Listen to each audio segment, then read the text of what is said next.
The royal palace of Sicily, once bursting with life, music, and splendor, now echoes only with cries of pain and desperation.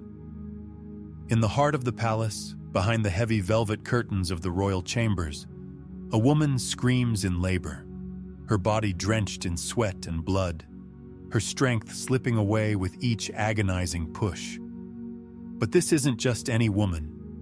This is Sibyl of Acera, Queen Regent of Sicily, widow to the late King Tancred, and now clinging to life as she tries to bring her final child into the world. Around her, midwives rush back and forth, their faces tight with worry. Their hands move swiftly, trying to ease the birth. But something is wrong, deeply wrong. Their anxious glances say more than words ever could. At the door, guards stand at attention, but not just as protectors.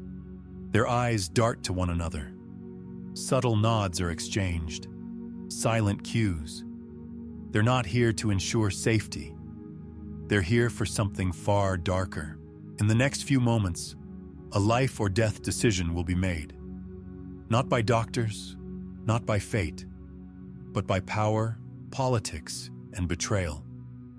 The destiny of a woman, her child, and a once great kingdom will be sealed, not by the struggle of childbirth alone, but by the cold, calculated act of murder. The assassination of a queen during the most vulnerable moment of her life.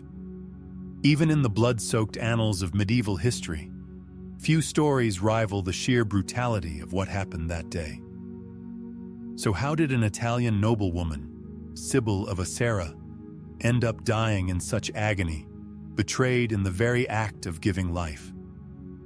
To understand the tragic climax of her story, we need to go back to the beginning of a remarkable and ultimately doomed journey.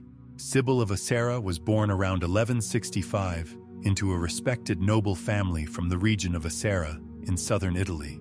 Not much is known about her early years, but she grew up in the heart of a court teeming with ambition, secrets, and intrigue, where alliances were forged through marriage, and betrayal was just another tool of diplomacy.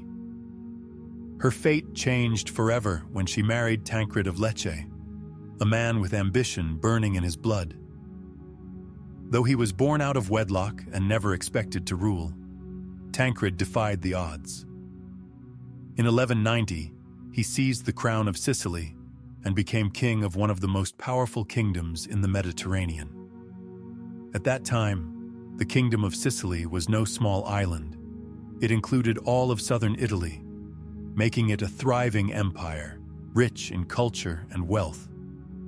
It controlled critical trade routes, boasted a powerful navy, and was a melting pot of Norman, Arab, Byzantine, and Latin influences.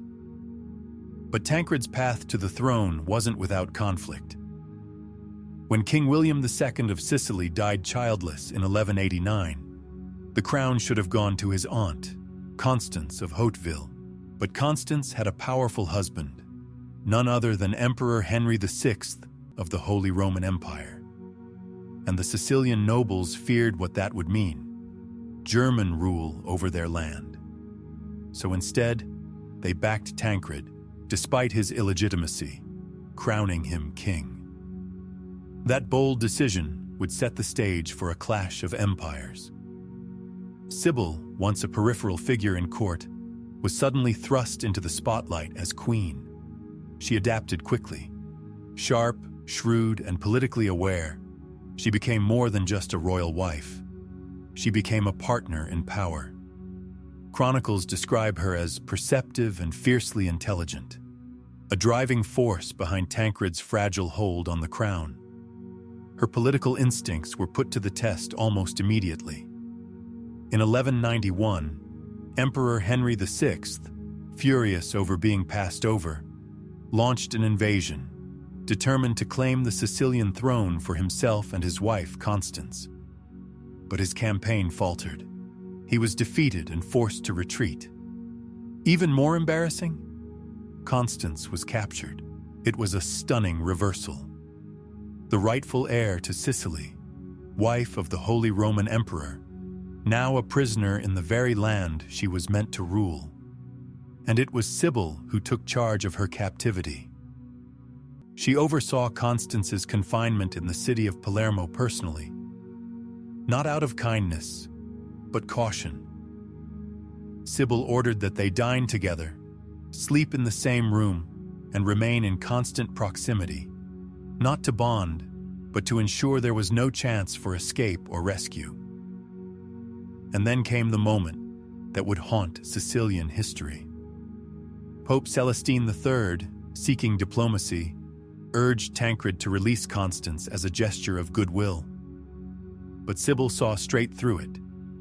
She argued, forcefully, that releasing Constance was a mistake, that it would only validate her claim to the throne and reunite her with her husband, who would inevitably invade again. Better to execute her than to honor her, Sibyl reportedly said. But Tancred didn't listen. He released Constance under escort, and just as Sibyl had predicted, German soldiers ambushed the convoy and freed her. She was quickly back at Henry's side, and he was more determined than ever to take Sicily. Meanwhile, Tancred and Sibyl continued trying to stabilize their reign. They had several children, including Roger III, named co-ruler, and a younger son, William III, who would eventually inherit the crown. Tancred managed to cling to power for 4 more years, but his kingdom was always on shaky ground. Then, in 1194, disaster struck. King Tancred died, suddenly and unexpectedly. He left behind a kingdom in turmoil and a young heir still too small to rule. That left Sibyl, now a royal widow, to take the reins as regent.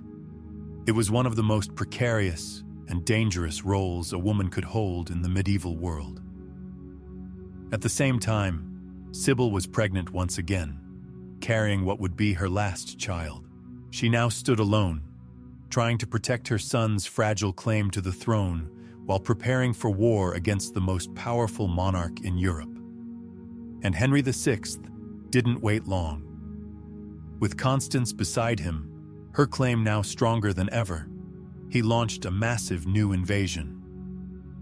City by city, the German army swept through Sicily unstoppable. Sibyl, outmatched, politically isolated, and nearing the end of her pregnancy, had no choice but to negotiate. She struck a desperate bargain. William III would surrender the throne, but retain the county of Lecce, the family's ancestral land. In return, Sibyl and her children would be spared. It was a painful decision, but one she hoped would save her family. On Christmas Day, 1194, she watched as Henry VI and Constance were crowned King and Queen of Sicily inside Palermo's grand cathedral. It must have been a soul-crushing moment. Just 3 years earlier, Constance had been Sibyl's prisoner. Now she wore the crown that once belonged to Sibyl's husband, that once sat on her own head. But the betrayal wasn't over yet. Within days of the coronation, Henry ordered Sibyl's arrest, along with her children and closest allies, including the Archbishop of Salerno and the Admiral of the Fleet. The promise of clemency had been a lie. They were all taken as prisoners. Sibyl's brother, Richard of Asera, who had fought valiantly in the war, was captured and publicly hanged. The deposed royal family was shipped off to Germany, and there, in chains, Sibyl entered the final and most horrifying chapter of her life. Sibyl was now a prisoner, stripped of her crown, her allies executed, her sons torn from their birthright. But her suffering wasn't over. She was still pregnant, still carrying her final child with Tancred. And as her captors dragged her across foreign lands, far from her homeland of Sicily, her condition worsened. Some chronicles say she began to experience labor while still in transit. Others claim it happened once they arrived in Germany. What is certain is this: Sibyl gave birth while imprisoned, alone, surrounded not by loved ones but by guards and enemy hands. And it's in this moment, this most vulnerable, intimate, and sacred act, that the darkest version of her fate takes shape. According to several medieval sources, Emperor Henry VI ordered that Sibyl be executed during childbirth. Why? Because if the child lived, if it was a boy, he would represent a new threat to the throne, a legitimate heir of Tancred, a spark that could ignite rebellion.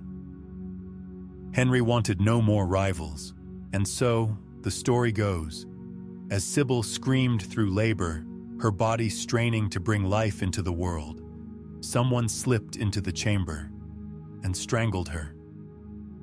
Some claim it was a direct order. Others say it was staged to look like a natural death. But the rumors spread quickly. Whispers that the Queen of Sicily had been murdered while giving birth. It was a double execution, mother and child, eliminated in a single calculated moment. The sheer horror of it defied the conventions of war and politics. Even in the brutal medieval era, where kings were toppled and princes murdered, there were still supposed to be rules, codes of honor, traditions that protected women and infants, especially in moments like childbirth. But those codes meant nothing to Henry. To him, Sibyl was not a mother. She was not a grieving widow. She was a threat. And that threat had to be erased entirely. Not all historians agree on this version. Some suggest she died of natural causes in 1195, worn down by the physical toll of imprisonment and childbirth. But even in that version, Henry's hands remained far from clean. He had promised her safety. He had agreed to peace. And then, within days of being crowned, he broke every word. Whether by direct command or cruel neglect, Sibyl of Acera died far from home, alone, powerless, erased, and her children. Their fate was no less tragic. William III, the young boy who had briefly been king of Sicily under her regency, was taken into custody. He was just a child, barely more than a toddler. And yet, according to some accounts, Henry VI ordered that he be blinded and castrated, a brutal way to ensure that he could never reclaim the throne, never marry, never father heirs, never rise again. The boy would die in prison in 1198, just a few years after his mother. Sibyl's daughters fared slightly better, but only marginally. They remained captives for years, pawns in a political game they never asked to play. It was only after Pope Innocent III intervened that they were finally released.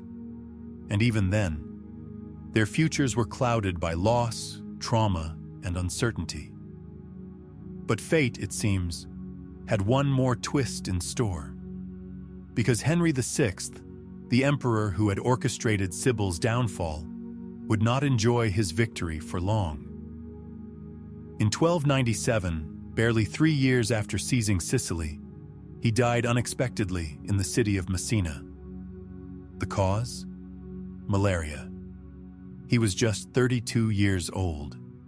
His death triggered another succession crisis. His son, Frederick II, was only 3 years old at the time. A boy king in a world ruled by ambition and bloodshed. And who stepped in to secure Frederick's future?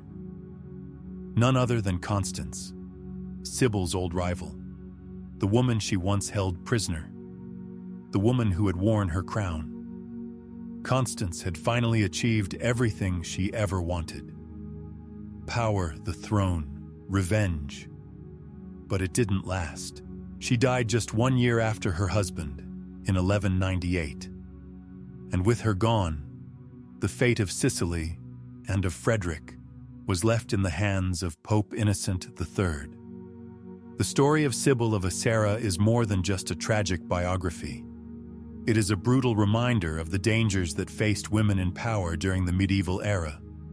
No matter how intelligent, how politically savvy, how connected, they were still vulnerable, still disposable, even queens.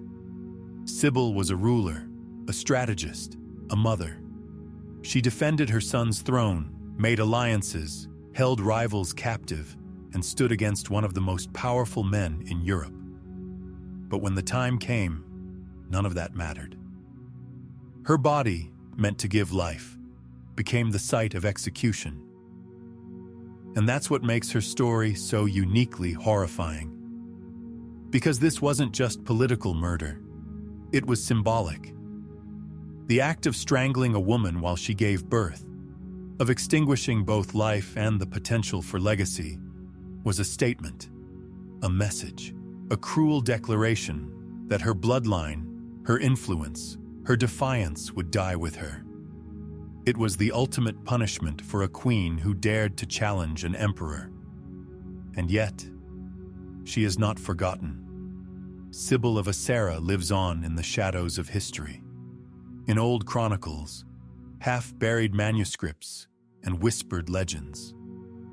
Her death remains one of the most chilling examples of political misogyny in the Middle Ages, and it forces us to reckon with a deeper truth, that in the highest towers and most gilded courts, power has always come at a terrible price, especially for women. Sibyl's story doesn't just expose the violence of dynastic warfare. It reveals something more archetypal, more primal, a woman in labor, screaming not only in pain, but in terror.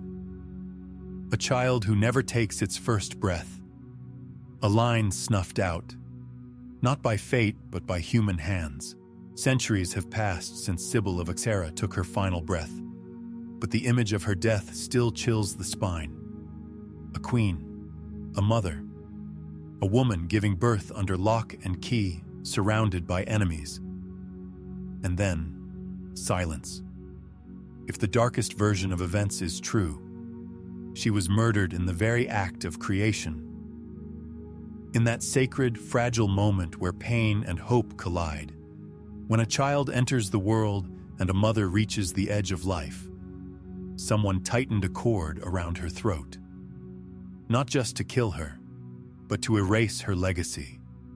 And if that's true, if Emperor Henry VI truly ordered her strangled mid-labor, then her death was more than political. It was symbolic. It was revenge against an entire bloodline.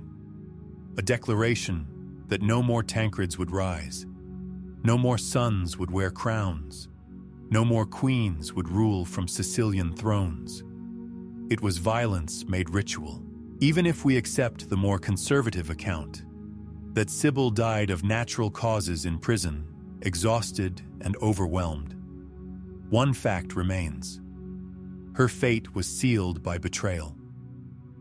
Her death was the result of broken promises, of a peace agreement shattered by greed, of an emperor who played God with the lives of a woman and her children. And that guilt can never be erased by the ambiguity of historical records. Sibyl's story, though hidden beneath centuries of dust, still pulses with relevance. It's not just about Sicily or medieval Europe. It's about power, and what people, especially men, will do to keep it. Sibyl of Acera walked a path few women dared in her time. She ruled, she made decisions, she held prisoners, she opposed popes and emperors. She tried to shape her own destiny in a world built to silence her. And for that, she was crushed. Her enemies weren't content to strip her of her crown. They wanted to obliterate her lineage, reduce her to a cautionary tale. But in trying to silence her, they created a legacy far louder. Sibyl's death haunts the history of Sicily, not just because of the cruelty, but because of the symbolism. Childbirth is supposed to be a beginning, the start of something pure and full of promise. But for Sibyl, it became an ending. A final act of violence inflicted not just on her body, but on the very idea of female power. It's a disturbing image, A queen screaming in labor, surrounded not by support, but by executioners. It's the kind of story that lingers, because it represents the collapse of every safeguard, human, divine, and political. Even the so-called codes of chivalry, which claimed to protect women and children during war, meant nothing in the face of imperial ambition. They were illusions. And Sibyl's strangled breath tore straight through them. What became of her enemies? Henry VI, the emperor who ordered her imprisonment and may have sanctioned her death, would himself die just 3 years later. Alone, struck down by disease in the very land he had conquered. He was only 32. Constance, Sibyl's rival and successor, held the throne for just a year after his death. She too would die in 1198, leaving their son, Frederick II, under papal guardianship. The grand empire they fought so hard to create began to unravel almost as quickly as it had risen. And it makes you wonder, was it worth it? All the bloodshed, the betrayal, the lies, the murder of a queen and her unborn child. Was it worth the brief taste of absolute power? In the end, history doesn't always reward the strongest, or the smartest, or the most brutal. It remembers the ones whose stories echo loudest, and Sibyl's story echoes like a scream down a marble hallway. Her life was a roller coaster of fortune. She began as an obscure noblewoman. She became queen, then regent, and finally, a prisoner. Each stage of her life more dangerous than the last. She moved through the highest corridors of power and fell in the deepest pits of betrayal. Her name may not appear in every history book, but it should, because hers is not just a tale of political rivalry.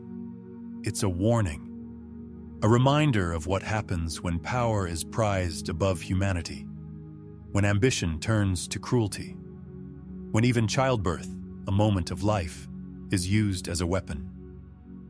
Today, there is no grand monument to Queen Sibyl of Acera, no golden statue, no marble crypt in a Sicilian cathedral. But there is her story, and stories, as history proves again and again, are harder to kill than queens. Because through them, we remember. We remember a woman who fought to protect her children, a regent who stood her ground against emperors, a queen who paid the ultimate price in the most unthinkable way. And we remember the terrible truth of her final moments, not to celebrate them, but to bear witness, to make sure they are not forgotten. Sibyl of Acera, queen, mother, prisoner, may have died alone, but she did not die in silence. Her agony, her resistance, and her legacy still speak.